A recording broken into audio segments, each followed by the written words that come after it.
शुक्रिया आपका। आगे बढ़ेंगे। भारत से हर मोर्चे पर मात खाने के बाद पाकिस्तान ने प्रॉक्सी युद्ध का एक नया तरीका बनाया है, एक नया रास्ता बनाया है। पाकिस्तान की कोशिश बांग्लादेश के रास्ते भारत को परेशान करने की है। इस बात की आशंका पहले से ही हालांकि लगाई जा रही थी कि ढाका अब पाकिस्तान की कुख्यात खुफिया एजेंसी आईएसआई का नया ठिकाना होगा। लेकिन ताजा रिपोर्ट से खुलासा हुआ है कि रोहिंग्या शरणार्थियों के जरिए पाकिस्तान भारत को परेशान करने का प्लान तैयार कर रहा है। रिपोर्ट में दावा किया गया है कि रोहिंग्या शरणार्थी संकट का फायदा उठाकर पाकिस्तान कट्टरपंथी बांग्लादेशी समूहों के साथ मिलकर भारत की पूर्वी सीमाओं में घुसपैठ करने की कोशिश कर रहा है। पाकिस्तान आतंकवादियों को बांग्लादेश के रास्ते भारत में भेजना चाहता है। रिपोर्ट के मुताबिक आईएसआई ने इस प्लान को अमली जामा पहनाने की कोशिश में रणनीति तैयार वो कर रहा है। इसका मकसद रोहिंग्याओं को हथियार मुहैया करवाना, उन्हें भारत भेजना और आतंकी घटनाओं को अंजाम देना इसका मकसद है। सूत्रों के हवाले से रिपोर्ट में यह भी कहा गया है कि त्रिपुरा में और मिजोरम में सीमाओं से सटे हुए बांग्लादेशी इलाकों में ट्रेनिंग सेंटर बनाए जा सकते हैं, जहां पर रोहिंग्या और अलकायदा से जुड़े हुए आतंकियों को ट्रेनिंग दी जा सकती है।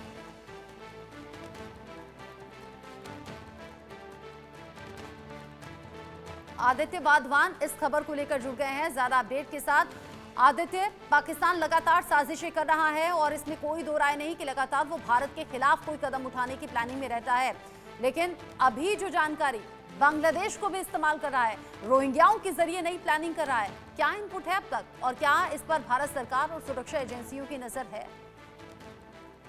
जी रचना, अगर हम देखें पाकिस्तान की एक आदत सी है कि ये प्रॉक्सी वार भारत के खिलाफ ही करता आ रहा है, चाहे वो जम्मू एंड कश्मीर में हो या फिर दूसरे फ्रंट पर हो। अभी जम्मू एंड कश्मीर में या पंजाब साइड पे हो तो काफी इनकी कोशिश रहती है। और अभी कि जो जो रोहिंग्या की तरफ से जो पाकिस्तान एक प्रॉक्सी वॉर करना चाह रहा है, इसकी रिपोर्ट्स आ रही हैं। और ये बहुत ही चिंताजनक विषय है कि जो बांग्लादेश का बहुत बड़ा एक पोरस बॉर्डर है इंडिया के साथ, भारत के साथ, और उसी के थ्रू जो वहाँ की खुफिया एजेंसी है आईएसआई, वो वहाँ की कोशिश करवा रही है कि किसी तरह से मिलिटेंसी को बढ़ावा दिया जाए। और हमने देखा है जब से अंतरिम मोहम्मद यूनिस के नेतृत्व में जो सरकार आई है बांग्लादेश में, तब से बांग्लादेश में जो वायलेंस के इंसिडेंट बढ़ गए हैं वो, और आर्सनेट के जो बढ़ रहे हैं, उसमें भी कहीं ना कहीं आईएसआई का रोल माना जा रहा है कि ये जो आईएसआई कोशिश कर रही है कि बांग्लादेश में इंस्टेबिलिटी फैलाए और फिर उसी के जरिए भारत से एक प्रॉक्सी वॉर की मदद करे।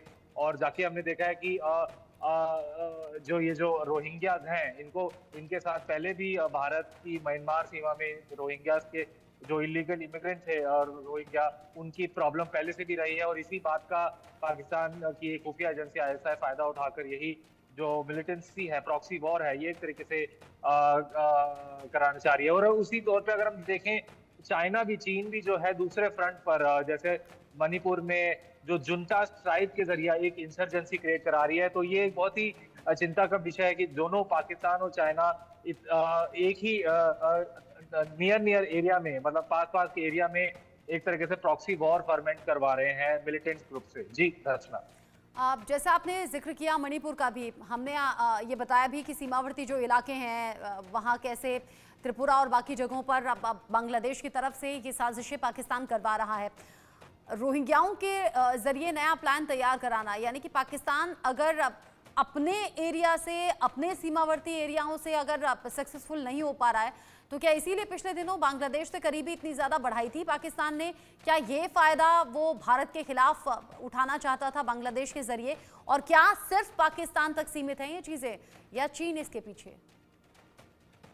जी कहीं ना कहीं हम मान सकते हैं आईएसआई जो है चीन भी इन्वॉल्व हो सकता है, क्योंकि जैसे मैंने कहा कि जुंटा ट्राइब्स के जरिए वो मिजोरम में भी एक इंसर्जेंसी फैलवा रहा है चीन, क्लैंडस्टिनली, किसी को पता न लगे। और ये मकसद आईएसआई का यहाँ पर ये है कि एक तरीके से मल्टीपल फ्रंट्स पर जो है प्रॉब्लम क्रिएट करी जाए इंडिया के थ्रू, चाहे वो बांग्लादेश के थ्रू हो, चाहे वो जम्मू कश्मीर की तरफ से हो।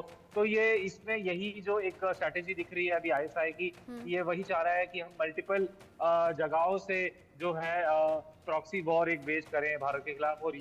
और सारा रॉ और जितनी भी इंटेलिजेंस एजेंसी है, आईबी वगैरह, वो सारा इस समय अलर्ट पर है और मॉनिटर कर रही है पाकिस्तान की आईएसआई की इन एक्टिविटीज को। जी ठीक है। आदित्य, इस खबर को लेकर आपने अपडेट दर्शकों तक पहुंचाया। आप रहिएगा मेरे साथ में, अगली बड़ी खबर भी है, तब दोबारा से आपका रुख करूंगी।